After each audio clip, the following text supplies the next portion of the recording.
We're here to learn. Anybody else have a problem with that?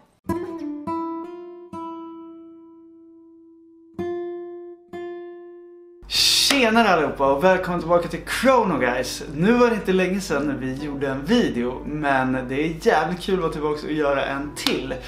Och idag tänkte jag att vi skulle göra en lite annorlunda video. Vi ska köra en liten skola, tänkte jag. Disappointed! I olika uttryck och ord och sånt som kan vara bra att ha koll på när man ska pyssla med klockor. Som kan vara lite svårt att ha koll på i början.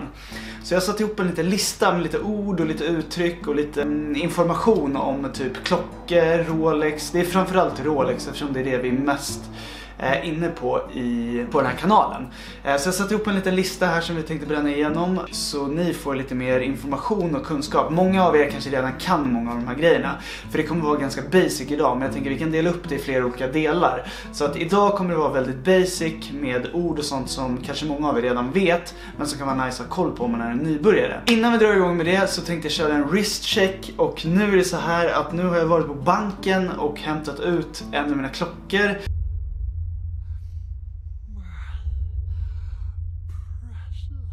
Så jag känner mig fett nöjd faktiskt, för förra videon jag gjorde, då var jag utan klocka. Och det känns ganska naket att inte ha någon klocka. Så jag kände att jag behövde hämta ut min Batman som jag rockar idag. Det är typ den enda klockan jag använder nu för tiden, för att jag vet inte, jag diggar den så sjukt mycket. Och sen så har jag, som ni såg i förra videon, så unboxade jag ju ett Cartier-armband. Och det har jag typ i stort sett alltid på mig, med tanke på att det är så svårt att ta av det. Så det är väl det jag har på mig idag. Så vi kör igång med första ordet. Det första ordet som är väldigt, väldigt bra att ha koll på, och vi har pratat om det i flera videos, vi har till och med haft uppe som en liten förklaring på vad det är. Och det är two-tone, eller tvåton som man kan säga på svenska. Och two-tone, det är helt enkelt, det är när klockan har guld och stål. Så det är vad tvåton är, eller two-tone. Nästa ord som är riktigt, riktigt bra att kunna är ordet bezel. Och bezel, det är själva ringen som är här på klockan. Det är, när man pratar om hur stor en klocka är, då pratar man om diametern på bezelen. Så till exempel om man mäter en GMT till exempel, så är den 40 mm. Och då tar man då alltså diametern på själva bezeln för att få fram de här måtten. Och det här gör också att vissa klockor, ni har säkert hört att man kan säga så här om vissa klockor att den bärs som en 40 mm fast den är mindre. Till exempel som med Audemars Piguet Royal Oak 15300. Den är 39 mm, men den bärs större än en sub, trots att den är mindre än subben. Och det har att göra med att lagsen på den är så mycket, mycket större än på en sub eller en GMT. Så det känns som att den klockan är mycket större än vad den faktiskt är. Då går vi vidare då till ordet boett. Och boett, det kan man säga, det är själva huset på klockan.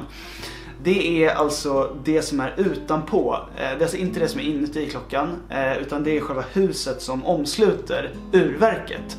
Det kallas för boett. Då rör vi oss vidare, vi fortsätter på lite klockanatomi.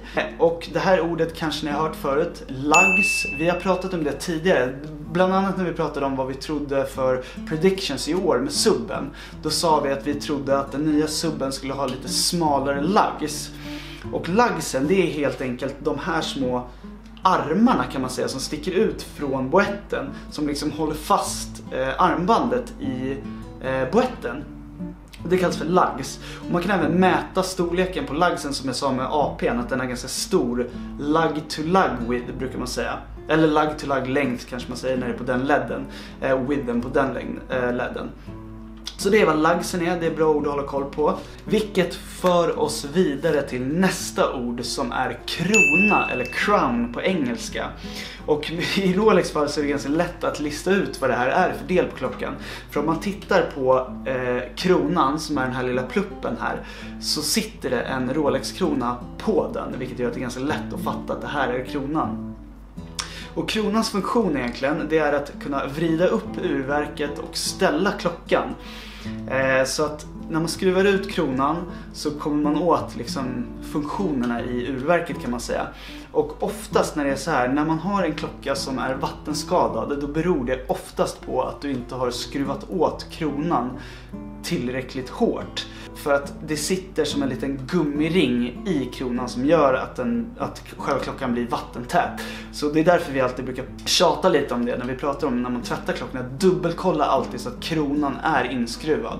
Så nästa ord, det är ett litet fisförnämt ord. Och yes. det är rehaut. Det har vi också pratat om tidigare i andra videos. Och rehauten, det är helt enkelt den här lilla ringen som är inuti, och det som omsluter tavlan på klockan kan man säga. På Rolex-klockorna, om man tittar i rehauten, där hittar man också serienumret på klockorna, på de nyare klockmodellerna. Och om man tittar då på klockan 6 på en Rolex-klocka, en nyare modell, i rehauten så ser ni då CERT-numret på er Rolex-klocka.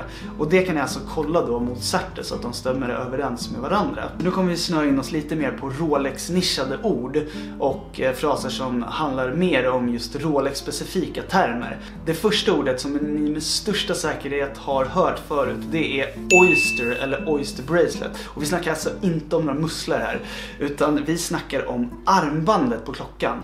Och ett Oyster Bracelet, det är en stil på ett Rolex-armband. Det är det armbandet som jag har på mig på den här GMT:n. Det här är ett Oyster Bracelet.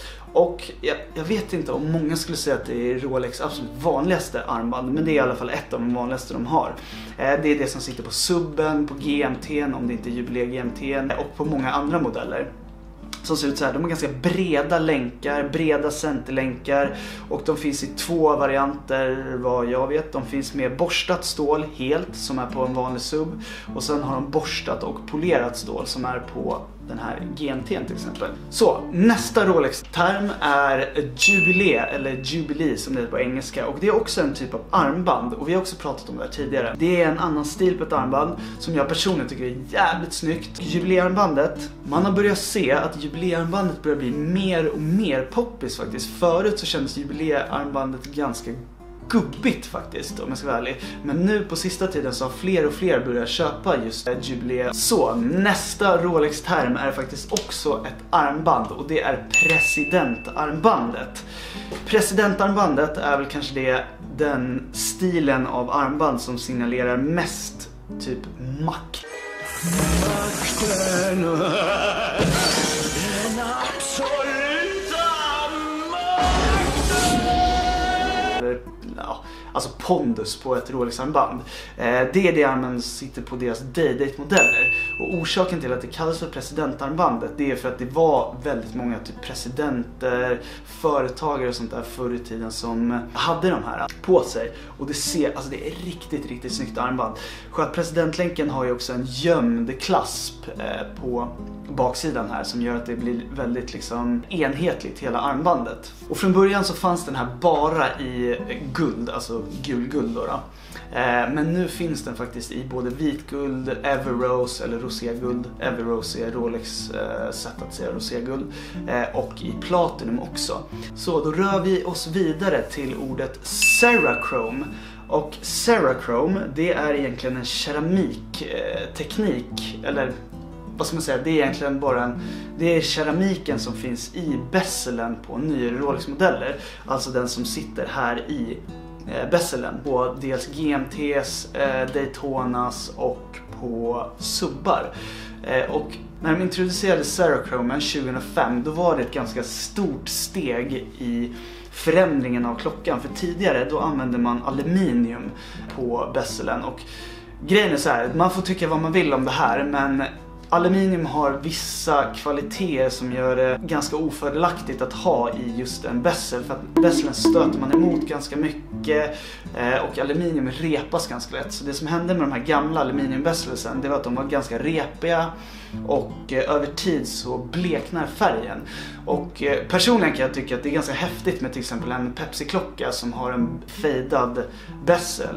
För att det var det som hände när man hade haft de här aluminiumbezelsen under längre tid, det var att färgen fejdad på dem. Och som sagt, man får tycka vad man vill om det, men det ska man veta att själva Cerachromen, den fejdar inte i färg och den är mycket reptålig. Och jag vet att jag har hört att många säger så här, typ, att man inte kan repa Cerachromen på en Rolex bezel, men det stämmer inte. Man kan göra det. Jag har själv haft en Hulk som faktiskt hade en repa i bezelen. Jag kan visa en bild på den här så att ni ser hur det ser ut. Så man kan repa den och de kan definitivt spricka. Det är en grej som kan hända med Cerachromen. Så det var väl egentligen allt för idag. Och som sagt, jag tror att vi kommer att göra fler videos som de här där vi går igenom så här ord och grejer. För jag tror att ni uppskattar att lära er mer om klockor. Vi tycker det är fett kul att prata om det här också, så det är bara roligt för oss också. Och vi finns också på Instagram. Om ni inte följer oss på Instagram så heter vi Chronoguys Channel. Och ni kan skriva till oss där. Vi svarar på alla som skriver till oss. Och vi lägger upp bilder, kanske inte varje dag, men vi lägger upp väldigt ofta. Och alla bilder som vi lägger upp är våra egna om vi inte skriver någonting annat i posten. Så där kan ni nå oss. Annars så kan ni gärna kommentera vad ni tycker på den här videon. Om ni tycker att vi var lite för basic, eller om ni tycker det var ganska bra nivå, eller om ni undrar någonting annat som vi inte tog upp i den här videon, så kan ni skriva det här nere i kommentarer så svarar vi på det till er. Vi har också gjort så här faktiskt att vi har öppnat en liten merch shop, vilket kan tyckas är ganska roligt med tanke på att vi har typ 100 följare. Men vi får faktiskt lite frågor på Instagram lite då och då om man kan köpa de här Chronoguys-tröjorna vi brukar ha på oss. Och vi får lite frågor om man kan köpa dem av oss. Så vi gjorde så att vi satte upp en liten shop och jag kommer länka den här nere i beskrivningen. Annars så skulle det vara sjukt nice om ni kunde likea videon, kommentera och helt enkelt dela den med era polare som också gillar klockor. Det skulle vara skitkul för oss. Och med det sagt så tror jag att det får bli slutet på den här videon, så vi rundar av där. Så ni får ha det så bra tills nästa gång, så ses vi sen. Ciao!